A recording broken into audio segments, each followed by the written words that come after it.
భూపాలపల్లి జిల్లా మహాదేవ్పూర్ మండల కేంద్రంలో బీజేపీ నాయకులు చల్ల నారాయణ రెడ్డి ముస్లిం సోదరులను కలిసి బక్రీద్ శుభాకాంక్షలు తెలియజేశారు. ఆయన మాట్లాడుతూ మైనార్టీ మిత్రులకు ఎన్నికల్లో ఇచ్చిన హామీలను మంత్రి శ్రీధర్ బాబు ముస్లిం సోదరులకు తక్షణమే ఇండ్లు కట్టించాలని డిమాండ్ చేశారు. 2013వ సంవత్సరంలో సర్పంచ్ ఎన్నికల సమయంలో మైనారిటీ భవన్ కట్టిస్తానని చెప్పిన మీరు ఇప్పటికైనా మైనారిటీ సోదరుల బాధలు విని వారికి మైనారిటీ భవన్ కట్టించాలని డిమాండ్ చేశారు. శ్రీధర్ బాబు గారు, మీరు 2013 సంవత్సరంలో సర్పంచ్ ఎలక్షన్స్ అప్పుడు వచ్చి మరి ప్రాంతంలో మైనార్టీ కాలనీ కట్టిస్తా అని చెప్పి మీరు ప్రామిస్ చేసి ఓట్లు వేయించుకొని సర్పంచ్ ని గెలిపించిన సందర్భం మర్చిపోయినారా? మరి అప్పుడు 13 అయిపోయింది. ఆ తర్వాత 18 ఎలక్షన్లో మీరు చెప్పిండ్రు, అప్పుడు ఎమ్మెల్యే ఉన్నారు, ప్రభుత్వం లేదన్నారు, మళ్ళీ గెలిచిండ్రు.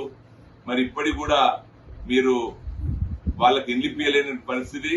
మీరే స్వయంగా వచ్చి మైనార్టీ సోదరులందరినీ ఒక దగ్గర జమ చేసి మీ అందరికీ మైనార్టీ కాలనీ కట్టిస్తా అని చెప్పి ఇప్పటి వరకు కూడా దాన్ని మర్చిపోయి మీరు ఓట్లు వేసుకున్నారు. దయచేసి ఇప్పటికైనా ఈ మాదేపూర్ కు సంబంధించి, ఈ మంత్రి నియోజకవర్గానికి సంబంధించి స్పెషల్ గా మైనార్టీ కోట కింద 1000 ఇళ్లు తెప్పించి తక్షణమే నిర్మాణం చేయించాలని చెప్పి మేము భారతీయ జనతా పార్టీ తరఫున మీకు డిమాండ్ చేస్తా ఉన్నాం.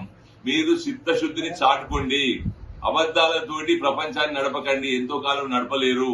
ఇప్పటికే చాలా సమయం గడిచిపోయింది.